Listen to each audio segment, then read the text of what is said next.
Across the fence, the return of the Lantern Festival. We'll see the festival by day and by night. Good afternoon and thanks for joining us. I'm Judy Simpson. The Montreal Botanical Gardens are showing off their world-famous Fall Lantern Festival along with their magnificent gardens and plants.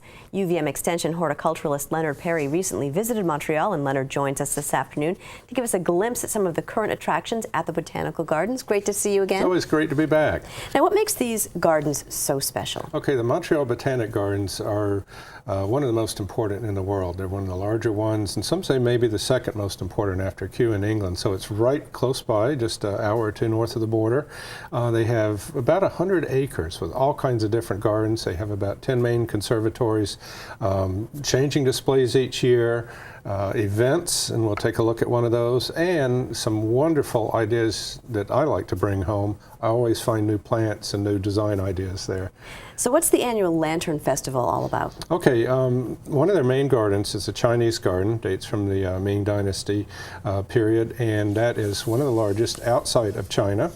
And the Lantern Festival they have each year in September and October is one of the largest outside of China as well. In China they have these at the beginning of the Lunar New Year, and these are really kind of special. We'll take some closer look at these lanterns, which are basically designed a year ahead in Montreal.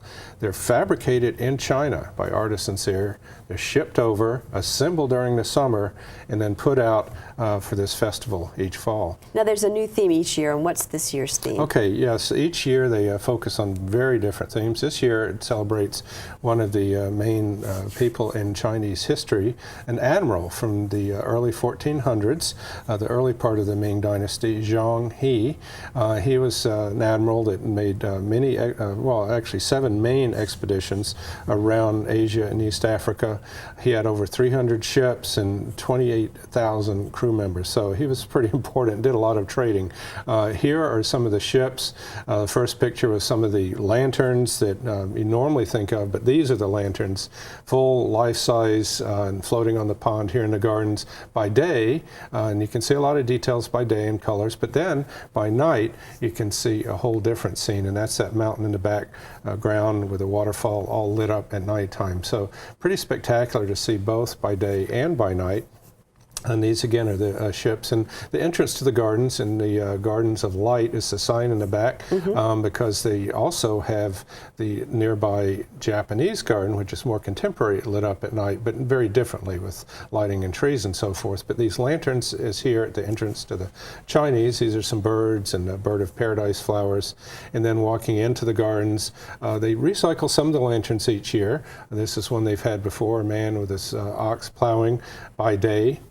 And then if you come back in the evening, then you see them all lit up again. So a whole different effect. And even on the back side, there's paintings on this, all done from silk, LED lights inside to save energy. It's one of the new things they've done in recent years. Some musicians, again, they've had these in the past years. You walk into the garden by day and then by night. Just really glow at night. It's just amazing to see these. And this is one of my favorites this year because these were the birds flying through the trees with the dappled light during the afternoon. But then by night, you didn't see those posts they were on. It looked like they were flying through the trees and about to land, just suspended in the air. Again, these are silk lanterns fabricated, and that was pretty special. And as you walk into the Chinese garden, you walk through a circular arch, and there are these circular windows, and you can look into this inner courtyard before you enter the main garden, and it's lit up as well, as you can see through one of these circular windows. And there are some cranes that they've had before, all lit up at night.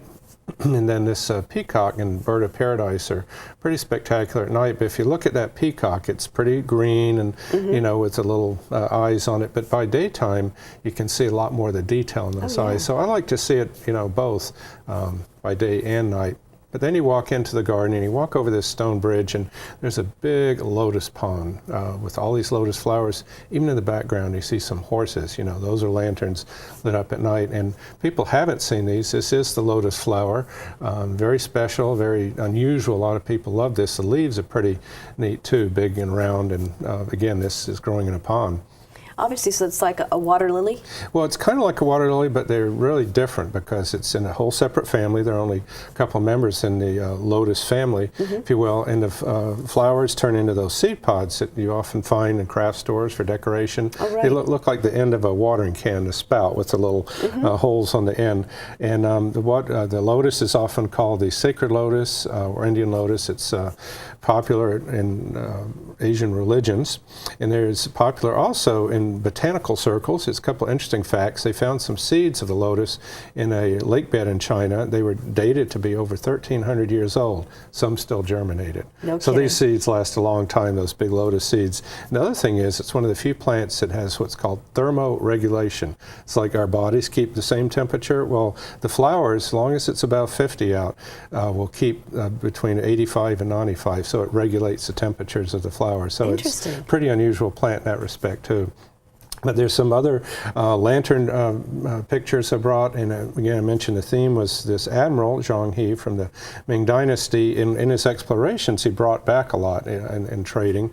So we'll take a look at that, and we can see him in a giraffe, this big, huge gold giraffe here, which is just gorgeous. The Chinese had not seen one of these before, and he brought back. They thought it looked very similar to one. He brought back a real giraffe. Yeah, real giraffe. You know, and they thought this was similar to, you know, one of their mythological creatures. So they revered this giraffe. So hence, he's there with his giraffe, and there's some more of his ships over a bed, looking over a bed of black-eyed Susans or Rudbeckia with a tower in the background. Again, this is 2 acres or so. This whole Chinese garden, and from the back, the ships they actually look like they're sailing there. And then at nighttime, you see the Zhang He Admiral, the giraffe, the tower, the ships, just and the reflections on the pond, just pretty spectacular. And there's a close-up, and that's one of the things I love about these. They really have a lot of detail it's on amazing. These lanterns, expressions on faces and so forth. And again, each year a different theme. This is the theme this year. Again, a picture of some of the ships, different colors. And I think the thing that impressed me this year was they were nice by day, but the reflections, it made it look like in a kind of water and rippling, it looked like either they were sailing or there were twice as many ships, you know. And yeah, it looks like almost a city. It turns and then this is one of the 3 main buildings, and it's actually on land, but it looks like it's a floating ship, so it kind of goes with the theme. These are, of course, all lit up too. And then this is one they've had in the past, tigers, and which I just think are wonderful. You look at those, but especially at night, you can really see the expressions. It looks like the mom and daddy tiger and the baby up there, but those are just really spectacular to come around the corner and see those. And then to see a little elephant as well that was lit up. And then one I hadn't seen before. My daughter got this picture. These are pictures of myself, my wife, my daughter. We all kind of went together and to see who had the best pictures. But this frog here, just a huge frog. And that was, again, just beautiful at night, all lit up. It's probably not fair to ask you this, but did you have a favorite display? Well, that was one of them, I think. Just seeing that frog, but yeah, I'm not sure. It's always hard to say with these. You know, some years one stands out or more, but and perhaps the tigers again, because those were just so, you know, the expressions and all. But they even had one which had the mushrooms growing on a tree. You know, orange mushrooms that were huge, and then those were lit up as lanterns at night, and monkeys hanging in the trees, and just all kinds of different things stuck around the gardens. And so you photographed some other aspects of the botanical gardens as well. What did you see? Right. There's many other things, as I mentioned, in the gardens. There are displays that change each year. This year, out front, where they have huge, massive displays, usually it's all under construction. So it'll be interesting to see the old fountain there, and I guess they're redoing that. But so what they've done is move those massed displays, where you have hundreds of a plant put together, into the flower display bed. So there's a restaurant, and there's this huge walk we'll take a look at with all these flower displays here, where you can see new flowers, you can see different combinations, you can see massing. So even if you see hundreds of this and that put together, I like to think, well, I can just come home and put one of each together, or a grouping of 5, and I'll still get a nice effect, a similar effect. So there are a lot of different things you can see from these. And for instance, you may not have room for these huge elephant ears, as they're called. There are a couple of different genus of alocasia and colocasia are the main genera of those, but they're called elephant ears for a reason, and those look like the size of elephant ears. They're huge, right outside the restaurant, and contrasting with the fine texture ground cover plant. And then you see the hanging baskets there, the begonias, just huge, which are just gorgeous to see those. And then here's another type of begonia. It's called a Bolivian begonia. Now, it's fairly new in the trade. You can get these now. There are a couple that I really like. One's called Santa Cruz Sunset. One's called Encanto Orange, or Encanto Red's another one. But these have very kind of thin petals, but you can see the effect. They're gorgeous, and I've had very good luck with these. And so the Bolivian begonias is one to look for, these various varieties, and it combines so nicely in the background and below it with those are blue annual salvia and ferns. So a really nice combination, I think, the blue and the orange. I like those contrasts. And this is a new garden this year near the restaurant. It's a dahlia garden. You can see just those huge dahlias, some of the dinner plate, so-called. They're about the size of a small dinner plate. This is just 3 examples, Camano Crush, to just show some of these, and then a very different type, the pom-pom type, Cecil, but a little bee on it there. And then another one, frilly type, called Helen Richmond. But just, again, a few examples of these huge dahlias, which were just gorgeous to see. They really know how to grow those there. And then this was in the Chinese garden. I thought a real simple idea, just a whole mass of sedum, something like Autumn Joy, the pink flower, and then the pink hibiscus growing in it. So using that pink theme with plants interplanted. You'll see a lot of that up there. This is one we grew at home this year, Arizona Glow Black-Eyed Susan vine, but ours was just in a pot and kind of grew up a little trellis, nothing like this. Which wow, it's like it's amazing. Yeah, just kind of, it's like it spilled over the pot and covered it and covered the ground. But the Black-Eyed Susan vines, there's some that are really good. I really have good luck with those, and that's a good take-home plant to think about for next year. And this long walk I mentioned with the flower displays with the blue salvia, some zinnias in the middle, the yellow ones, and the coxcomb, celosia on the outside. Ornamental grasses, this is the big area with all these different perennials, and these are all different types, and they're very well labeled, so you can get an idea of some new ones that you might like. Some of the new perennials in the foreground, the Coreopsis or tick seed, and then the Anacissa bragastaceae, and then in the back the blue Russian sage or Perovskia, and some more ornamental grasses. But just a real nice late summer, and these were from September, so you can still see there's a lot of color you can have in the garden late in the season. They do some fun things with vegetables. These are all lettuces, the red and green leaf lettuces, making kind of a tapestry or a carpet there. And then the herb garden. I mean, there's just lots of different, between the Santolinas and sages. I love that.